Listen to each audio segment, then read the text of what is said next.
அவருக்கு வேற வழி இல்லையே, வேற இதைத்தானே சொல்லி ஆகணும். அவர் இந்த ஆட்சியில் நடைபெற்ற தவறை மறைப்பதற்கு இப்படி ஒரு கருத்து நாங்க சப்போர்ட் எதுக்கு பண்றோம். ஒரு இவரே தானே சொன்னாரு, எந்த அரசியல் கட்சி தலைவரும் பார்க்கல, தமிழக உறவுன்னு சொல்றாருல, இவர் சொன்னது நியாயம், நாங்க சொன்னா தப்பு. இன்றைய தினம் உச்ச நீதிமன்றம் நல்ல தீர்ப்பு கொடுத்திருக்கு, ஒரு நடுநிலையோட அற்புதமான தீர்ப்பு கொடுத்திருக்கு. ஏன்னா மக்களுடைய சந்தேகத்தை போற்பது ஒரு நடுநிலையோடு இருக்கின்ற ஒரு ஏஜென்சி விசாரிக்க வேண்டும் என்ற அடிப்படையில் இன்றைக்கு உச்சநீதிமன்றம் சிபிஐ விசாரணைக்கு மேற்கொள்ள வேண்டும். அதை கண்காணிக்க ஓய்வு பெற்ற உச்சநீதிமன்ற நீதிபதி நியமிச்சிருக்கிறாங்க. அவர்களோடு ஐஜிக்கு இணையாக 2 காவல்துறை அதிகாரிகள் நியமிப்பதை அறிவிச்சிருக்காங்க. இது நல்ல வரவேற்பு.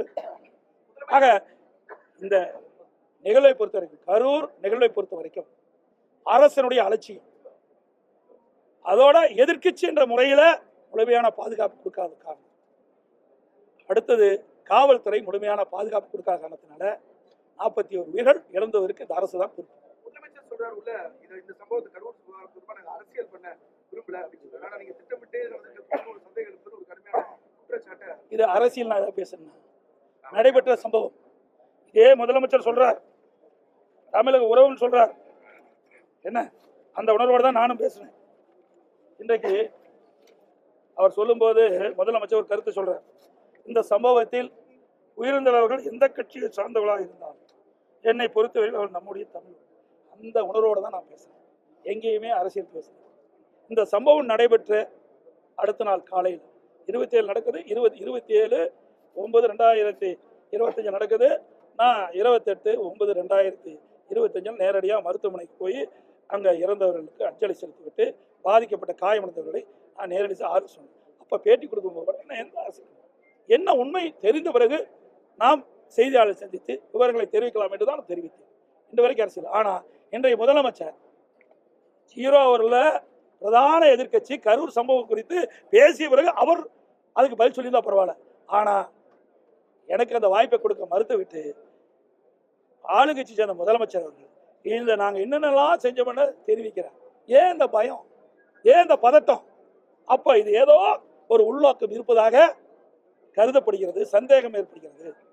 ஏன்னா ஒவ்வொரு முறையும் பிரதான எதிர்க்கட்சி, இன்னைக்கு தொடர்ந்து பாருங்க, எந்த ஆட்சியாக இருந்தாலும் பிரதான எதிர்க்கட்சி அந்த நடந்த சம்பவம் குறித்து அரசுடைய கவனத்துக்கு கொண்டாரு, அரசு அதுக்கு பதிலளிக்கணும். ஆனால் இன்னைக்கு பிரதான எதிர்க்கட்சி கரூர் சம்பவம் குறித்து 56 விதியின் கீழ் பொது முக்கியம் வாய்ந்த நிகழ்வு குறித்து பிற அலுவலை ஒத்தி வைத்து விவாதிக்க வேண்டும் என்று கேட்கின்ற பொழுது அதுக்கு மாறாக ஆளுங்கட்சி முதல்வர்கள் என்னென்ன செய்து கொடுத்தா, ஆக இதில் ஏதோ இருப்பதாகத்தான் சந்தேகம் இருக்கின்றது.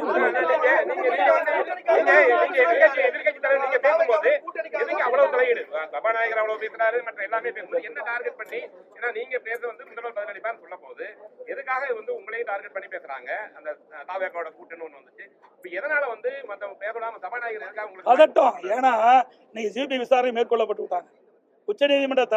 உச்சநீதிமன்ற ஓய்வு பெற்ற நீதிபதி அதை கண்காணிக்கிறாங்க. பிறகு உச்சநீதிமன்றம் இந்த வழக்கை கண்காணிக்கும் சொல்லிட்டாங்க. இதுலதான் பல பிரச்சனை இருக்குது. நான் ஏற்கனவே சொன்னேன், நான் முழுமையாக நான் சொல்லல. இருந்தாலும் அந்த கூட்டம் நடந்துட்டு இருக்கும்போது செருப்பு விசுறாங்க, ஆம்புலன்ஸ் வருது, மின்சார விளக்கு அடைக்கப்படுகிறது, தடியடி பிரயோகம் செய்யறாங்க. இப்படி நடக்கின்றது. இந்த கூட்ட நெரிசல் இப்படிப்பட்ட சம்பவம்லாம் நடந்தது. இதையெல்லாம் விசாரணையில் வரும். இந்த பயம் இருக்குது. இதை என்ன நான் முழுமையாக நான் சொல்லல. அது விசாரணையில் வரும்போது நாட்டு மக்களுக்கு ஊடகத்தின் மூலமாக தெரிவிச்சா நல்லா இருக்கு. அதாவது இன்னொன்னு அவர் இதுக்கு அதுக்கு அவருக்கு வேற வழி இல்லையே, வேற இதைத்தானே சொல்லி ஆகணும். அவர் இந்த ஆட்சியில் நடைபெற்ற தவறை மறைப்பதற்கு இப்படி ஒரு கருத்து நாங்க சப்போர்ட் எதுக்கு பண்றோம். ஒரு இவரே தானே சொன்னாரு, எந்த அரசியல் கட்சி தலைவரும் பார்க்கல, தமிழக உறவுன்னு சொல்றாருல, இவர் சொன்னது நியாயம், நாங்க சொன்னா தப்பு. நாங்க அந்த உணர்வோடு தான் பேசுறத பதிவு வச்சிருக்கிறேன். ஆக இந்த கட்சி அந்த கட்சி என்றெல்லாம் பார்க்கல. நான் எழுச்சி சுற்றுப்பயணம் மேற்கொண்டு போது ஒரு 4-5 மாவட்டத்தில் கொடுத்தாங்க. மீது எந்த இடத்துலையுமே போலீஸ் பாதுகாப்பை கொடுக்கல. ஆனா இது வேண்டுமென்றே திட்டமிட்டு இந்த அரசாங்கம் கரூர் சம்பவத்தில் 41 உயிர்கள் இழந்திருக்கிறாங்க. இதில் ஏதோ மர்மம் இருக்கின்றது. இதை மறைப்பதற்கு தான் நான் பேச ஒவ்வொரு அமைச்சராக எழுந்திருந்து இடையே மறிச்சு கருத்துக்கள் சொல்றாங்க. இந்த கருத்து சொல்ல வேண்டிய அவசியம் என்ன? நாங்க என்ன கேட்கிறோம்? நீ முழுமையா பாதுகாப்பு கொடுத்துருக்கணும். இன்னைக்கு இது ஏற்கனவே ஒரு பிரபலமான ஒரு வருகின்ற ஒரு மாவட்டத்தில் அதிக அளவு கூட்டம், ஏற்கனவே 4 மாவட்டத்தில் கூட்டம் இருக்குது. உடனே மாவட்ட ஆட்சித்தலைவர் என்ன பண்ணிருக்கணும், அந்த நிர்வாக வசதிக்காக அந்த கூட்டம் நடைகின்ற சம்பந்தப்பட்ட அதிகாரிகளை அழைத்து பேசி அதுக்கு உண்டான நடவடிக்கை எடுத்துருக்கணும். அதெல்லாம் கேட்டால் பதில் இல்ல. அதிமுகவுல கட்டுப்பாடு அமைச்சர் வந்து சொன்னாரு, அப்படியே அதிமுக மெகா கூட்டணி அமைச்சா மக்கள் அதை நம்ப மாட்டாங்க. அது மக்கள் நம்புவாங்களா நம்பலான்னு ஓட்டு போட்ட பிறகு பார்க்கலாம். ஏன்னா 41 உயிர்கள் இழந்ததை பற்றிலாம் கவலை இல்லை. ஒவ்வொரு அமைச்சரும் சொல்ல பதிலாம் வந்திருக்குது. நான் கேட்குற கேள்வி, 41 உயிர்கள் விலை மதிக்க முடியாத உயிர்களை இழந்திருக்கிறோம். அது இந்திய திருநாட்டிலேயே ஒரு அரசியல் கட்சி நடத்துகிற பொதுக்கூட்டத்தில் ஒரே சமயத்தில் 41 பேர் இழந்தது இந்த திராவிட முன்னேற்ற கழக ஆட்சியில் கரூர்ல நடந்திருக்குது. அதை பற்றி அதில் என்னென்ன பிரச்சனைன்னு சொன்னால் அதையெல்லாம் மடமாற்றம் செய்கிறாங்க. அதுக்கு தான் எந்திரிச்சு ஒவ்வொருத்தராக பதில் சொல்கிறாங்க. இங்கே பார்த்தீங்கன்னா போஸ்ட்மார்ட்டம் நடந்துக்கிட்டு இருக்குது. நான் காலையில் 8 மணிக்கு போகிறேன், உடலாம் வந்தாங்க. அப்போ அந்த பிராத பரிசோதனை செஞ்ச உடலெல்லாம் எடுத்துகிட்டு போகிறதுக்கு ஆம்புலன்ஸ் இருக்குது. அதில் என்ன, அதில் ஒட்டியிருக்கிறாங்க கரூர் மாவட்ட திமுக மருத்துவமனை. கரூர் மாவட்ட திமுக மருத்துவமனை ஒட்டியிருக்கு. யார் அரசியல் செய்கிறா?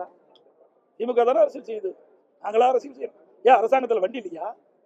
அப்படி ஒரு மோசமான அரசாங்கமா அந்த அரசாங்கம்? சிந்திச்சு பாருங்க. வேண்டுமென்றே திட்டமிட்டு எல்லா நிதியிலையும் அரசியல் செய்கின்ற ஒரே கட்சி திமுக கட்சி. நாங்கள் எந்த இடத்துலையுமே அரசியல் குறிப்பிட்டு பேசலையே. நான் இதுவரைக்கும் பேட்டி கொடுத்தோம் சரி, அறிக்கை விட்டதும் சரி, சட்டமன்றத்தில் பேசணும் சரி, நடுமையோட தான் பேசுறேன். பாதிக்கப்பட்ட மக்கள் தமிழ்நாட்டு மக்கள், அந்த மக்களுக்கு நீதி கிடைக்க வேண்டும். இது எதனால் ஏற்பட்டது அதை கண்டுபிடித்து இந்த அரசு நடவடிக்கை எடுக்க வேண்டும். அதுதான் நாங்க சொல்றோம்.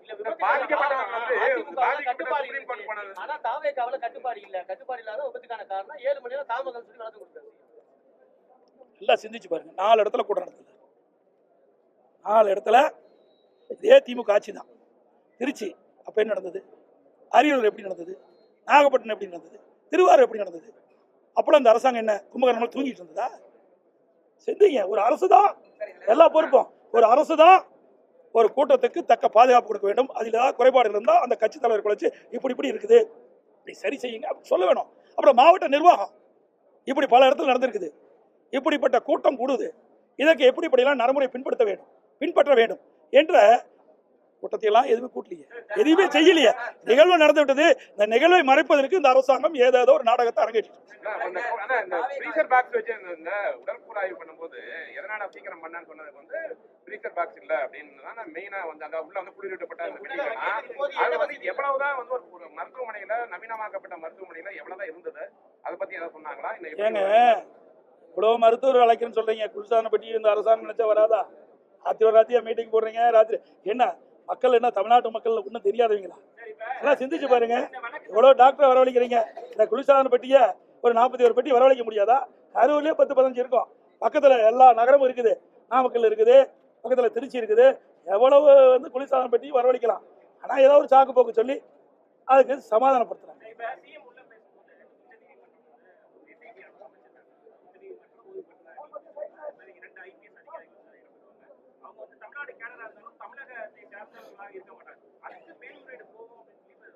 அது நாங்க அதுக்குள்ள நாங்க போவோம். நாங்க நீதிமன்ற தீர்ப்புக்குள்ள நாங்க போவோம். இந்த வேலுச்சாமிபுரத்துல தமிழக வெற்றி கழக கூட்டம் நடத்த மக்கள் சந்திப்பு கூட்டத்தில் நடந்த நிகழ்வுகள் இதுல என்னென்ன குறைபாடுகள், எதை சரி செஞ்சிருந்தா இந்த உயிரிழப்பு ஏற்பட்டது, அந்த விவரத்தை தான் நாங்கள் வந்து அரசுடைய கவனத்தில் கொண்டு போய் அதுக்கு பதில் கேட்டோம். சுப்ரீம் கோர்ட் போகும்போது ஒரு பாதிக்கப்பட்டவர் வந்து ஒருத்தர் வந்து என்ன சொன்னா என் நாலேஜ் இல்லாமையே வந்து பண்ணிட்டாங்க. அதுல வந்து அதிமுகவுடைய ஒரு ஒன்றிய செயலாளர். அதாவது இதையெல்லாம் ஒரு கட்டுக்கதை, எங்களுடைய கவனத்துக்குள்ள இது வரல. அப்படி நேரம் தான் நாங்களே போய் பண்ணியிருக்கோம். ஆகவே இதை ஊடகங்களும் பத்திரிகைகளும் முழுமையாக தெரிஞ்சுக்கணும். என்ன நடந்தது என்று நீங்கள் அத்தனை பேருமே நீங்கள் வந்து உங்களுடைய தொலைக்காட்சியின் மூலமாக மக்களுக்கு தெரிவிச்சிருக்கிறீங்க.